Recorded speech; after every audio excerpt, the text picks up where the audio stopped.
So this video begins near the top of page 93 and covers the robbery and events with Mickey and Sammy, as well as another meeting between Edward and Linda. So the other thing that's worth noting is, again, there is a very interesting use of staging here.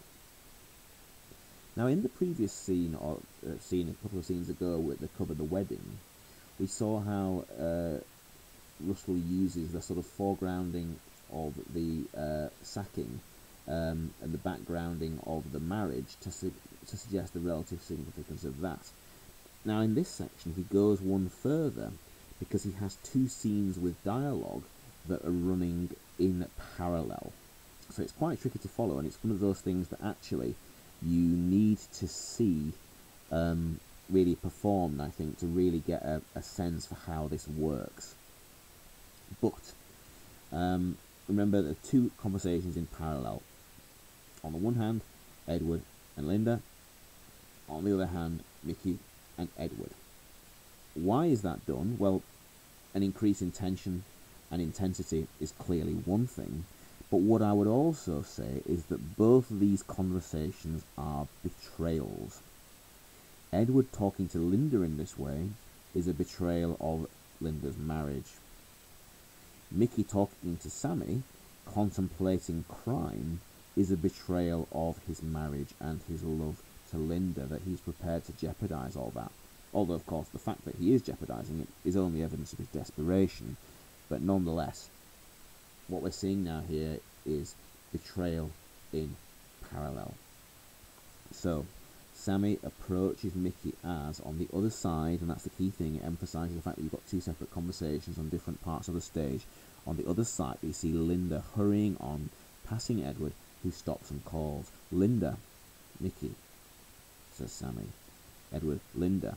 Reluctantly, she stops, goes back a few paces. See how you've got two conversations starting in parallel. Edward says, hello, Linda. Why is she reluctant?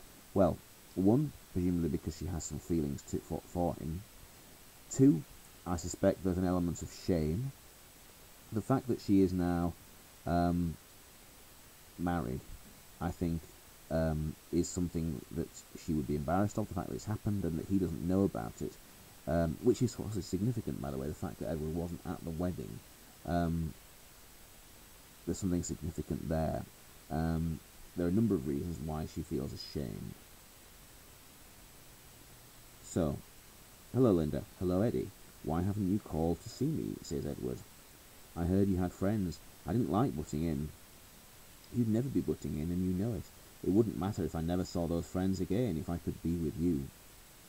See now, a conditional phrase, if I could be with you. It echoes back to his song that we saw previously. Again, it reminds us the fact that once again he is trying to express his feelings to her, but by projecting them onto somebody else. And we see the significance of Linda to him. Linda feels awkward because she says there, Eddie. Now we cut to the sort of Sammy side of the stage, and it says, look, I'm offering. All we need is someone to keep an eye for us.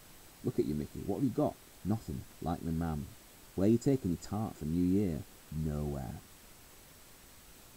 Now, there is another good quote for the cycle of deprivation, when Sammy describes Mickey as being or having nothing like me man. Excellent one there again. It's further evidence of Sammy as a kind of vile individual when he uses, for example, this awful misogynistic language like tart, although I think in the context of this, I think Russell would probably tell us that Sammy is a character who is, again, damaged by society. Remember, of course, he was injured as a child, had a head injury as a child, so I think Russell wouldn't necessarily blame him for it, but nonetheless, it further reflection of Sammy as an awful human being. If we've said that all these characters represent aspects of the classes that they come from, I think Sammy is clearly meant to represent the very worst aspects of the working class. Somebody who is lazy, idle, criminal, all these things. Although, as I said, I do think Russell would, to some extent, excuse those. However, the section that follows when Mickey agrees to commit the crime is significant because what it demonstrates is that Mickey doesn't require very much persuading to join him. Not through desire, but through good intentions, through desperation. It's because of Sammy's appeal to him being able to treat Linda in the end that he goes along with it. Now, once again, I think there is another parallel there.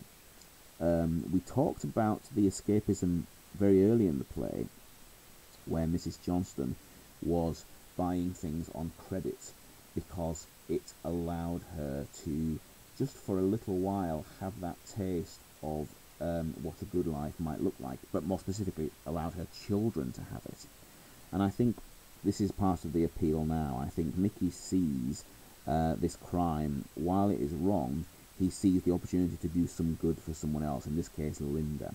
So I think we can see that as a direct parallel as well. Now, we continue on. Edward Sage, you might as well know, if I'm going to see you again, I've always loved you. You must have known that.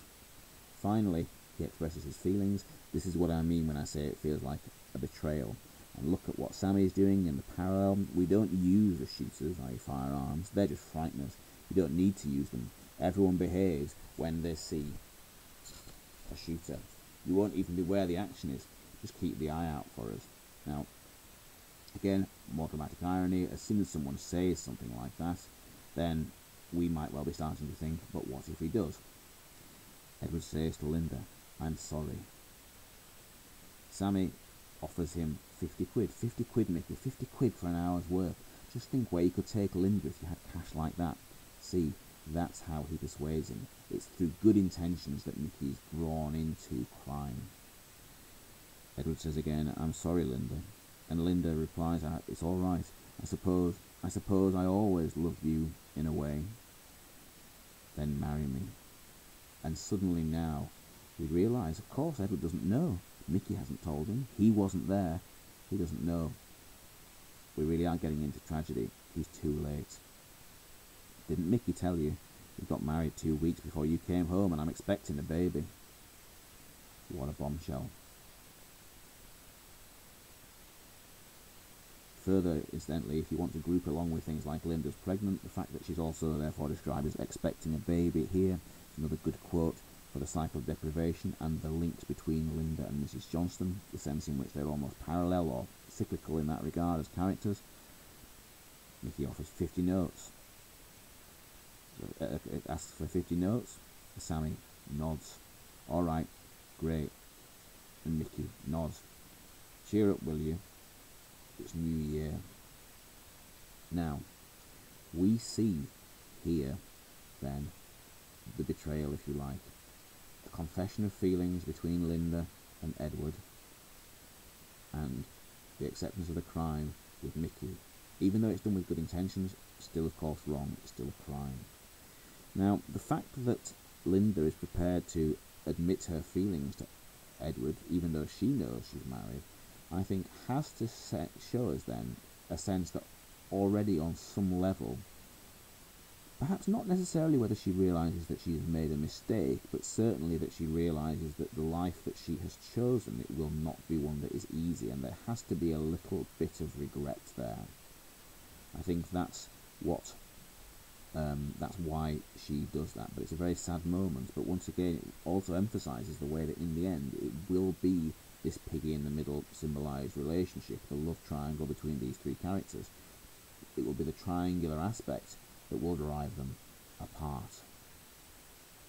So, Sammy exits, and we find out that it's New Year. Once again, the Brechtian time slip is there, the subversion of the unity of time. And also, furthermore, we see this here, and actually we saw it in the previous scene as well with the marriage. It's the subversion of the unity of space too. The idea that the stage should only represent one location, and certainly only one location at a time, but the way in which it is used for these parallel events, again, it's this very much this with these Brechtian features that we're seeing, subversion of the unity of place. Now, Edward friends, variously off stage, call things like, "Where's Lio? Come on, Lions, your pillock is supposed to be helping us with the booze. Come on, Lionaise. Edward, come on," and so on.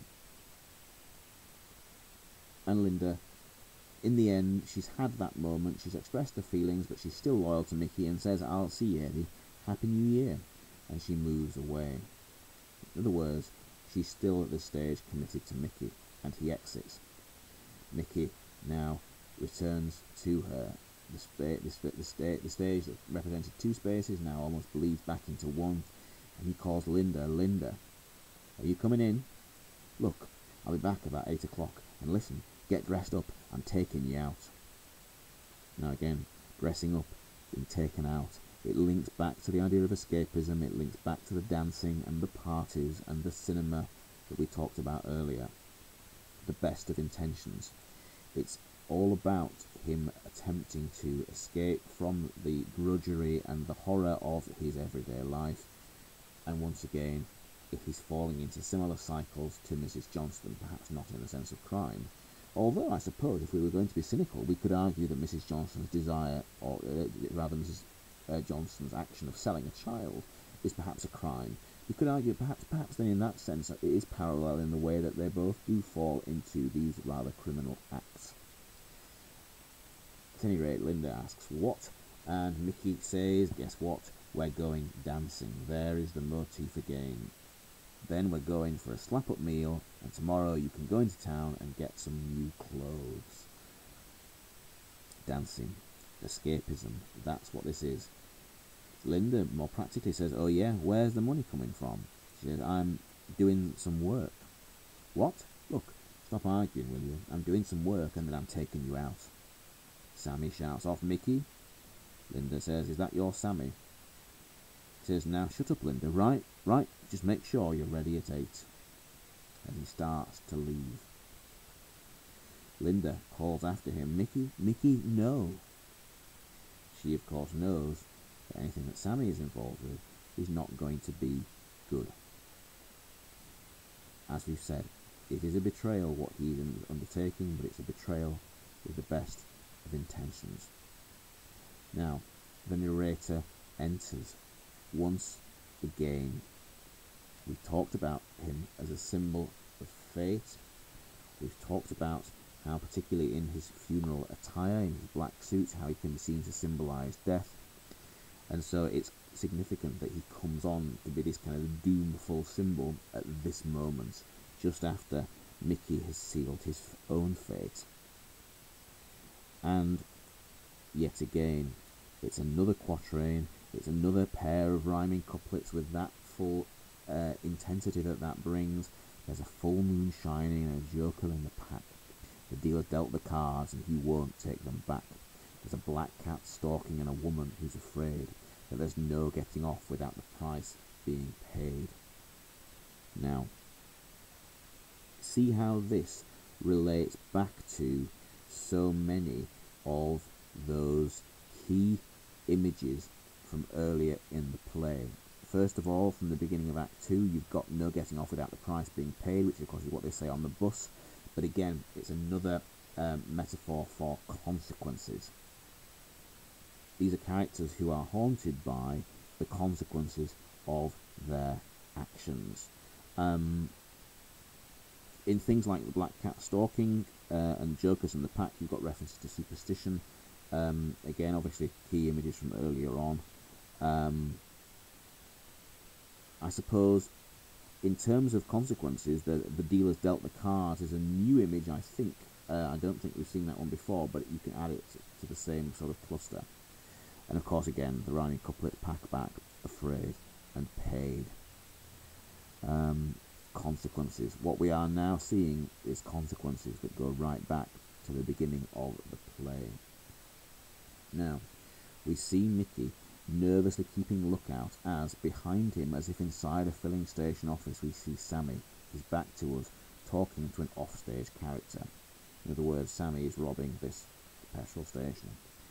And it's a one-sided conversation. We only see his side or hear his side of it. "Don't piss about with me, pal. I said you. Listen, it's not a toy, you know. We're not playing games. You don't get up again if one of these hits you. What you doing? I said, listen to me. Don't you fucker touch that. Listen. Now, a couple of things. First of all, Sammy hubristically said to Mickey only a page ago that there would be no problem if there was a gun, that would actually encourage people. We here see that that's clearly not the case, or right from the first line of this dialogue, it's causing problems. Once again, it emphasises Sammy as a character who is really doomed through his own upbringing and the things that happened to him as a child. Now, secondly, when he says it's not a toy, references the motif of games that we talked about in Act 1. The idea that when you're a child you play these things and there are no consequences. In real life you experience them and there are. Emphasised by his next line, you don't get up again if one of these hits you, which directly references back to the line that was chanted in Act 1. If you cross, you know that if you cross your fingers and you count from 1 to 10, you can get up off the ground again. So now this is Russell explicitly demonstrating the difference between adulthood and childhood. And in a way, I suppose it also demonstrates the world that Mickey is now living in a way that Edward isn't. Edward no longer has to live with the consequences of his actions. He's in a sense able to be more irresponsible in a way that Mickey is not able to be. But we realise that this robbery is in the process of going wrong. An alarm bell is heard, followed by an explosion from the gun. Sammy reels backwards. He and Mickey run and enter their house. The narrator speaks once again. He narrates the scene, and again it's this fateful presence. There's a man lie bleeding on the garage floor. Now, again, notice usually the narrator speaks in relatively discrete chunks, but here what we actually see is that the narrator's lines are cut into excuse me. The narrator's lines are cut into Sammy's dialogue. There's a man lies bleeding on the garage floor, and Sammy shouts, quick, get in the house and bolt the fucking door. And notice the rhyme here. The fact that Sammy echoes the rhyming sound from the narrator's speech, again I think, represents the increasing intensity, the increasing tension of this moment. Mickey stands unable to move, tears streaming down his face. It's worth remembering that unlike Sammy, who is a fundamentally amoral character, Mickey is indeed much more moral, much more well-intentioned, and he is appalled now by what he's done, because he realises that far from having the good consequence, the happy consequence that he can treat Linda, who he obviously loves and feels guilty that he can't do more for, he realises that he's just ruined their life. The narrator picks up and continues on, now with a rhyming couplet of his own, and says, and maybe if you counted 10 and kept your fingers crossed, it would all be just a game and then no one would have lost. Again, it's a second reference back now to that earlier episode in Act 1 with the children's games, but almost taunting him now, reminder that he's not playing anymore. Mickey shouts, you shot him, you shot him. And Sammy replies, I know I bloody did. Again, it's a direct echo of the chants. I got you, I shot you, for example, and you bloody know I did, is what is sung in Act 1. It's a direct reference to it, but of course this time it's not a game. This time there will be consequences, there will be no getting up off the ground. I know I bloody did. Mickey says, you shot him, move, I've got to get this hid, says Sammy. Linda shouts, Mickey, is that you? Sammy says, ooh, fuck. He quickly pulls back a mat, pulls up a floorboard, and puts the gun underneath it. Now I think we have to assume that this is directly parallel to the hiding of the toy gun when he was young. And of course, just like at the beginning of the play, when Mickey told Edward, I know where Sammy keeps his toy gun, or I know where he keeps his toy gun, This is also going to be significant. Like, that gun will play one more part later that will be even more fateful than the one that it has played so far. So, Linda enters. 2 policemen arrive at the house. Sammy splits, i.e. runs away out the back. Mickey remains silently crying. It's worth there, again, if we want to emphasise the difference between the characters, it's worth emphasising that. Sammy still tries to escape. Mickey simply accepts the consequences of his actions. Passively so. Linda goes to him and puts her arms around him. It's interesting, because actually, in his guilt, he is reduced to a more childlike state. And also, there's another parallel here, because after the scene with the children's games, when Mickey is upset, it's Linda then who plays that role of comforting him, and we see the same thing played again now. Only this time, it's not going to be enough. They're not children anymore. As Sammy is being apprehended at the back, the other policeman enters and gently removes Linda from Mickey and leads him out and into the police station. And there's a line filled really with genuine pathos here, but I've ironed him a shirt. Poor Linda, who just can't, at that moment, quite accept the sheer shock of what has happened. And there is music. And at that point, at the bottom of page 96, we will leave that there for now.